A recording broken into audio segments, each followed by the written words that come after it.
Tener un proyecto es algo para lo que muchas veces no estamos preparados. Tener un autoproyecto es saber que en cualquier momento puede fallar.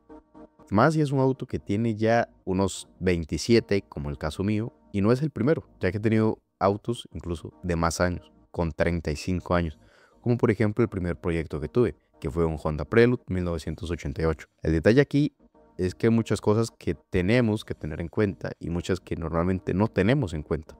Ese es el gran problema. Mi gran problema es que muchos han visto cómo he ido haciendo mejoras al auto y cómo he ido haciendo que el Honda Civic sea muchísimo mejor, que esté en muchísimas mejores circunstancias, pero hay cosas que no siempre se tienen en mente o que no siempre se piensan que lleguen a pasar.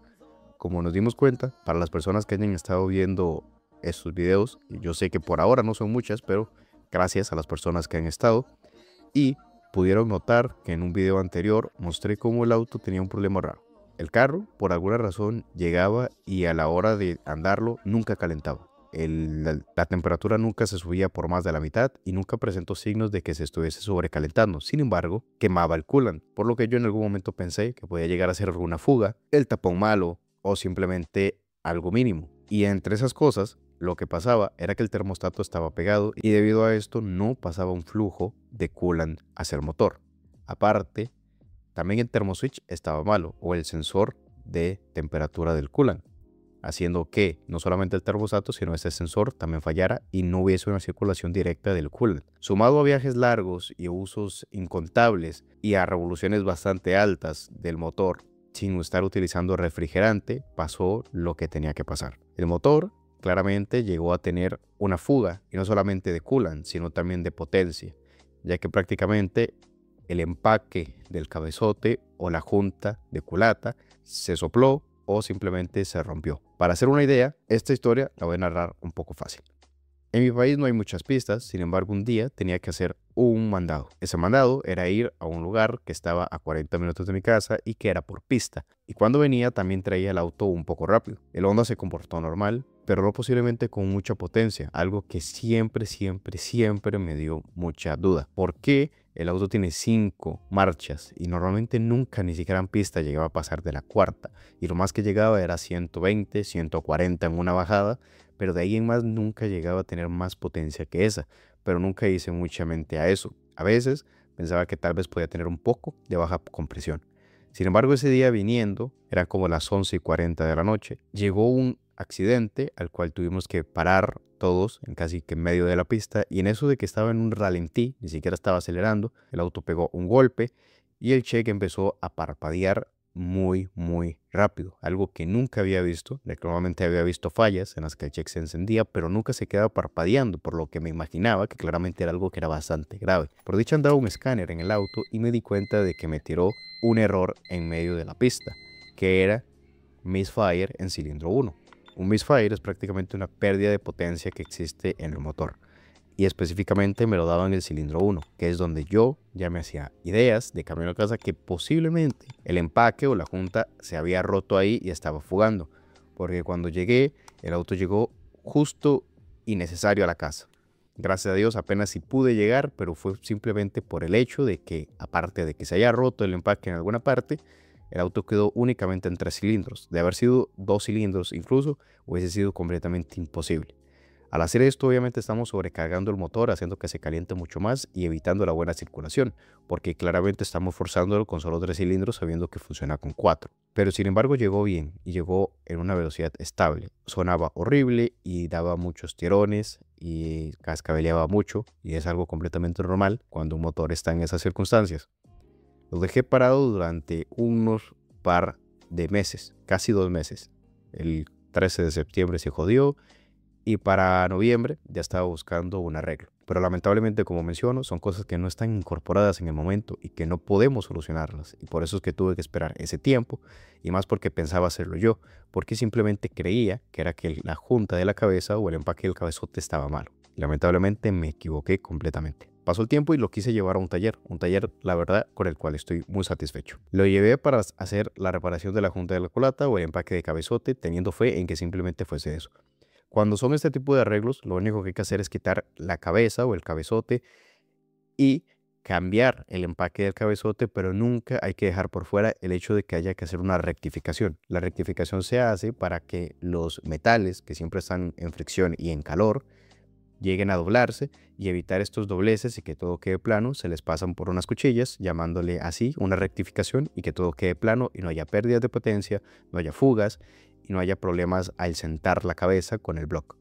El detalle es que no solamente estaba despedazado el empaque del cabezote, sino que también el block no se podía rectificar, porque en algún momento, como mencioné, el auto llevaba usando agua durante bastante tiempo, haciendo que no solamente se picara, ya que estaba picado y corroído, sino que también, al haber sido múltiples veces rectificado, no valía la pena rectificar más, porque ni siquiera tenía, como uno bien dice, carne para poder rectificarlo. Ya estaba completamente comido, el cabezote no valía.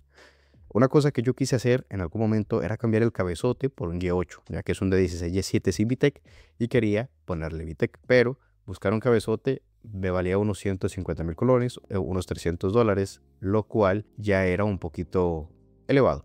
También contando con la mano de obra, porque la mano de obra para esto sí era bastante cara. Eran por ahí de unos $400 únicamente con esto y sin contar los repuestos.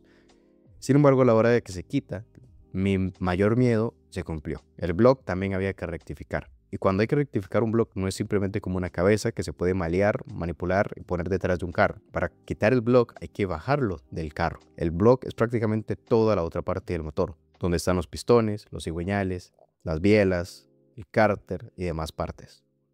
Es la parte más pesada, y por eso la mano de obra de mandar a rectificar es muy cara, porque la rectificación es barata, puede valer unos $80. El detallazo es bajar ese motor de ahí. La mano de obra de quitar todas las mangueras, quitar los soportes, quitar todo y bajar el block es lo que es caro.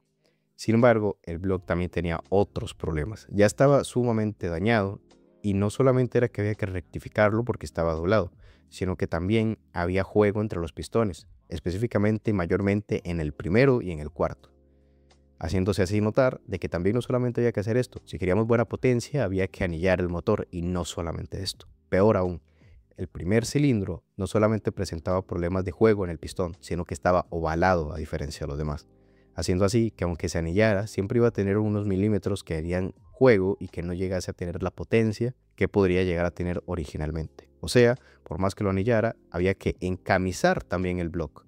Y esa es otra tarea muchísimo más compleja, la encamisación de un block, que incluso quedaría para otro video solo. Bajo todas estas circunstancias, no valía la pena hacer absolutamente nada. Ese motor no valía nada, por lo que la mejor opción era simplemente conseguir otro.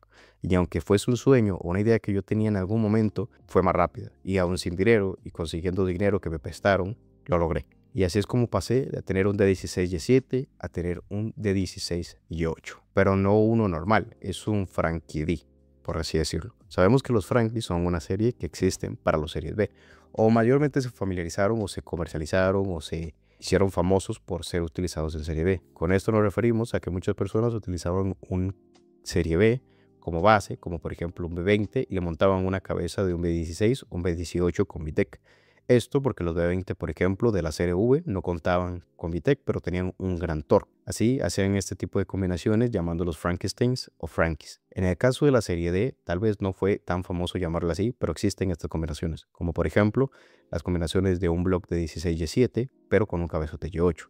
Las combinaciones de estos, e incluso unas que son muchísimo más fuertes, los blocks de 15 con cabezotes Z6 o Y8. En mi caso, tengo un block de 15 B7 con todos los componentes internos de un motor Y8, incluyendo la cabeza. Si ven que la tapa dice Honda VTEC, es porque esta tapa es de un Z6, pero no tiene componentes de Z6 como tal, solamente esta tapa. Y el block, al ser un de 15 B7 de un motor 1500 y tener componentes de un Y8, que es un motor 1600, la compresión y torque es muchísimo más grande, pero no tanta, es un poco, simplemente. Gana por ahí de unos 5 o 6 caballos de fuerza por tener estas comparaciones de presión. Pero sí, es como pasé de tener el Y7 a tener un Y8. No fue tan fácil, ya que hubo que cambiar algunos que otros soportes, y para tener evidencia de que el motor antiguo estaba bastante dañado, se puede mostrar en videos que me mandó el mecánico de cómo ese motor estaba prácticamente podrido, no solamente por dentro, sino por fuera, o incluso por donde circulaban las mangueras del coolant, porque en algún momento no tuvo coolant. Entonces, eso también es una advertencia para aquellas personas que creen que el coolant no hay diferencia en el agua, y claramente la hay. Evitar la corrosión es algo que es muy importante en un motor a larga duración y a largo plazo. Entonces ya tenemos una de las metas más grandes, que era cambiar el motor. Ahora hay que hacer otras cosas porque no es tan sencillo como parece. Teniendo este motor y haciéndole varios arreglos, nos damos cuenta de que faltan algunas cosas. Por ejemplo, un motor como un de 16 Y8, en este caso llamémosle así, sabiendo que ya es un Frankie de 15 Y8, llamémosle simplemente un Y8. El Y8 es un motor que es VTEC, y mi auto era un Honda Civic CX que no es VTEC. El hatchback por naturaleza viene con un motor de 16 Y7 que no es VTEC.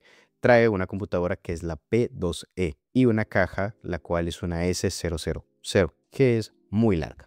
Hay muchas cosas que no concuerdan con las cosas que quisiéramos para tener una máxima potencia. Por ejemplo, ahora que tenemos este motor y tenemos la válvula del VTEC, esta válvula no está haciendo nada. ¿Por qué? Porque la computadora es una P2E que no trae un puerto para VTEC, y aparte nosotros necesitamos adaptar las líneas para tener el VTEC.